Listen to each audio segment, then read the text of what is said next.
Abbas, "Dzalika bi annahum qalu innamal bai'u mithlu riba wa innallaha wa halallahu al-bai'a wa harrama riba." Allah kata orang-orang yang makan riba di dunia, mereka di akhirat akan dibangkitkan macam orang tak siuman. Ya. Kerana mereka dulu di dunia mereka kata jual beli sama saja dengan riba.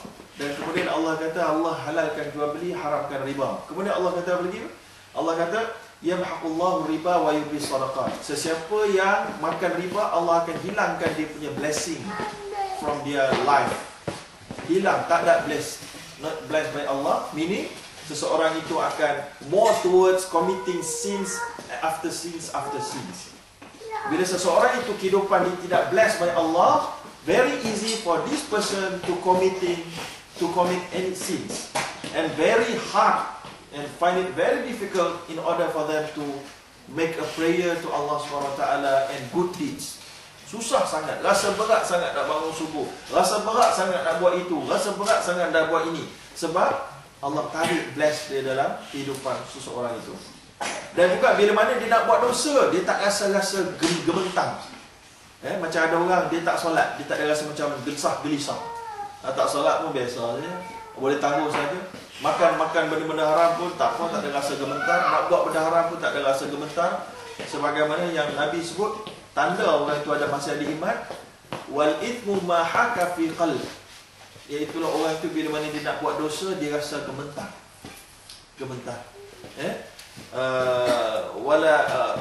Apa nama tu, dan dia tak suka manusia tahu dia buat benda tu.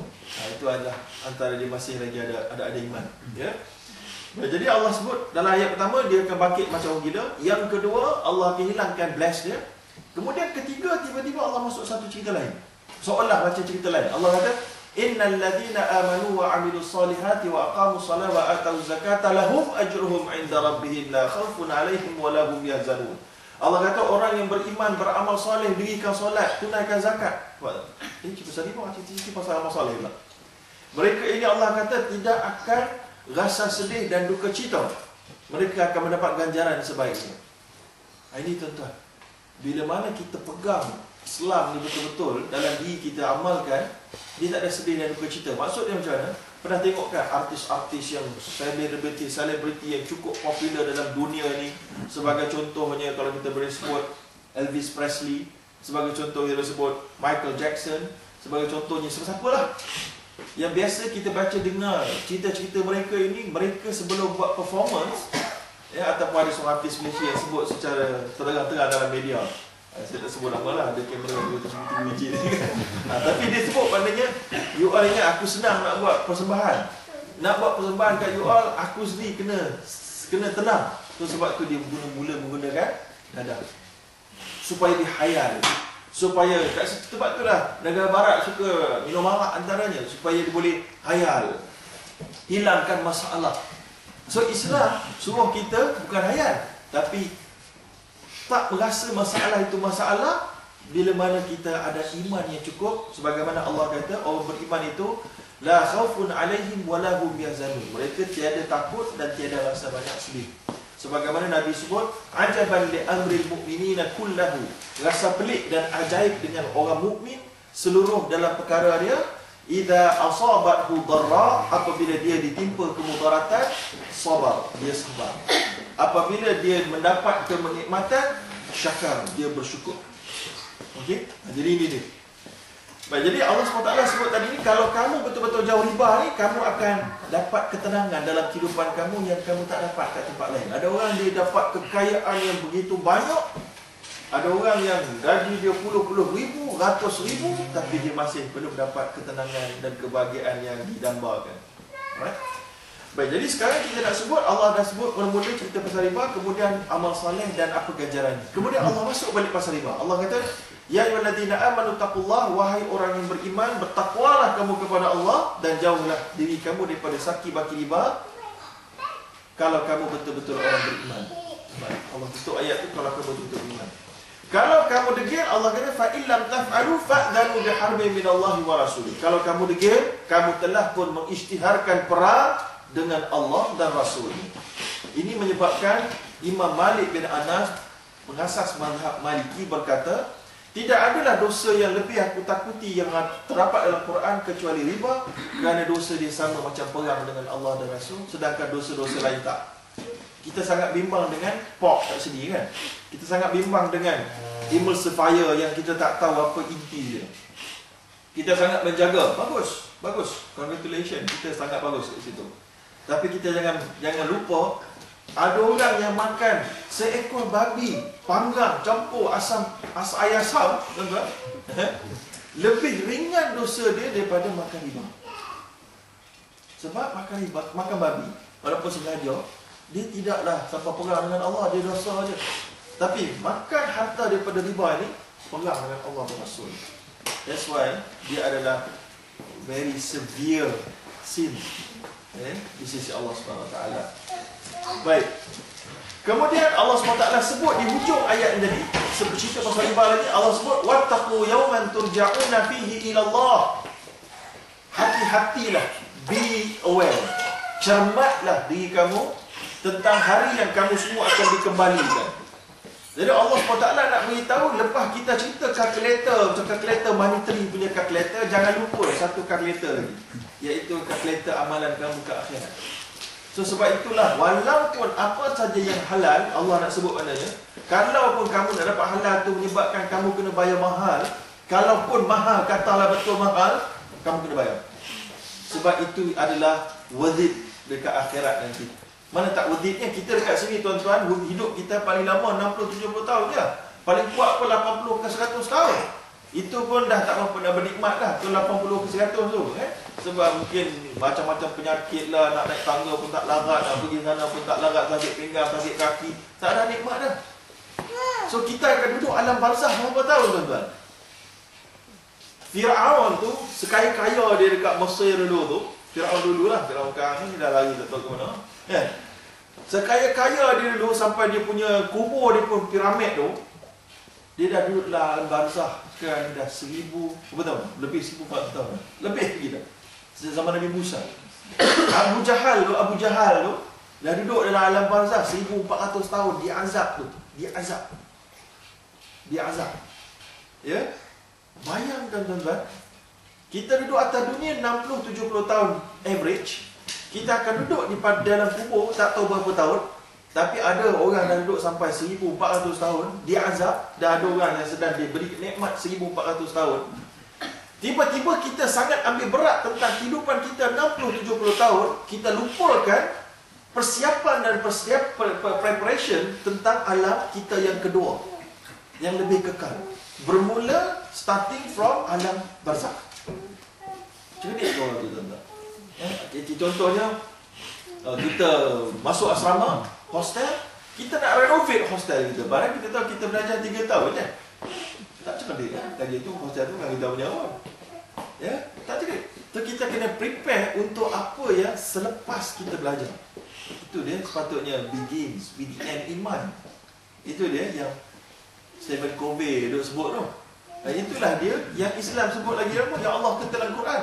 Iaitulah wal tanzur nafsul ma qaddamat li. Naklah kamu perhati teliti apa yang kamu nak bawa pada hari esok.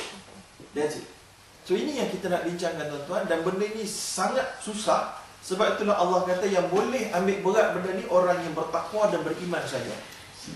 Sebab itulah majority of the community, of Muslim community, fail to give proper attention to this matter. Kerana memang dia adalah untuk cream of the cream. So be one of that cream. Okay. Baik, sekarang kita dah habis bab dia punya severity, kita masuk satu tahap tadi. Nabi kata dirham riba ya'kuluhu ar-rajul ashaddu min 33 zaniya. Satu dirham riba yang kamu makan sama dosa dia dengan equivalent to committing adultery 36 times. Dia jangan pula kata begitu baik buat adultery kan, buang je dosa dah bukan. Hadis ni nak sebut begitu besarnya dosa riba itu sampai dia punya keburukan dia, kekejian dia lebih besar daripada ataupun sama besar dengan 36 kali zina.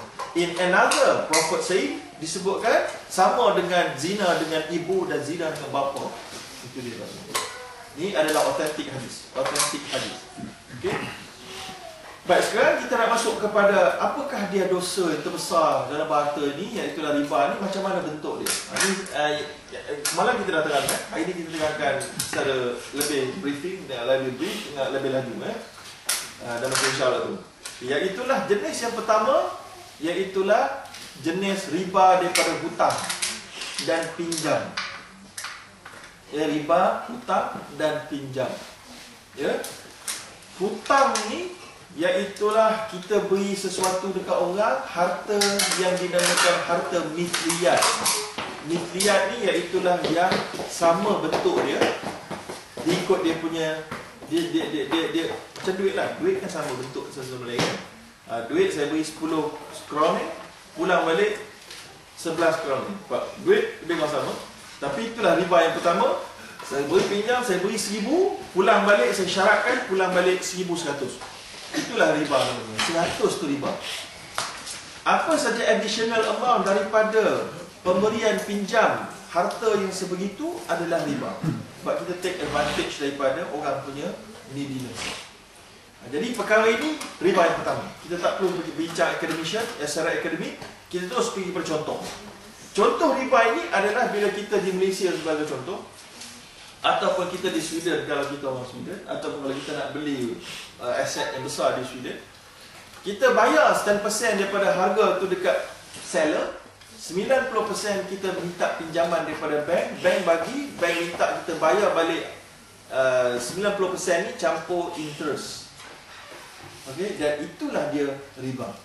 So rumah yang dibeli oleh mana-mana masyarakat, mana-mana individual di mana-mana negara mengikut cara begini daripada bank konvensional adalah riba.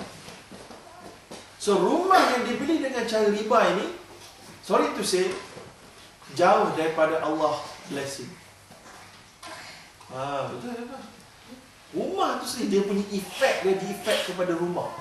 Macamlah satu rumah yang kita ada patung dalam tu, banyak patung, pun malaikat tak masuk, disebut oleh Nabi. Dia bukan malaikat maut masuk. Sebab dia dengan berangan, dia tak patung banyak, malaikat maut tak masuk, ada malaikat maut masuk. Malaikat rahmat tak masuk. Sebab Nabi sebut, innal malaika la tadkhul baitan fihi tamathil wa tasawir. Malaikat tak masuk dalam satu rumah yang ada patung-patung. Okey? So, jadi ulama bincang, patung yang macam mana yang tak masuk ni? Kan? Ini cerita lain lah. Tapi ringkasannya, patung yang kita hormat. Kita tak sembah bahala patung sekarang ni kan. Tapi kalau ada patung yang kita hormat, malaikat tak mau masuk. Patung yang macam mana? Patung yang menyerupai benda hidup, manusia dan haiwan. So tengok dalam rumah kita, ada tak patung-patung ni? Kecuali yang mendapat exemption ataupun exception adalah patung yang dimain oleh anak kita. Itu yang dia dibaling-baling sebab dia tak hormat. Tapi kalau dia hormat, macam mana erti hormat? Erti hormat kita letak dia di tempat yang hormat. Kita jadikan dia hiasan. Boleh tak kita kalau kita ni stokin busuk kita letak kat tempat hiasan? Tak kan? Sebab kita tak hormat. Tapi kalau something yang kita hormat, kita letak yang untuk jadi hiasan, kita akan menetap satu benda yang kita rasa ada value, betul tak? Maka itu maknanya hormat. So apa-apa saja patung yang ada dalam rumah kita yang kita letak sebagai di tempat yang hiasan, walaupun kita tak sembah, dia ada syubhah membawa sebab malaikat tak masuk rumah itu. Okey? So jauh dia. Itu patung. Tapi rumah yang dibeli dengan riba ini lagi masalah.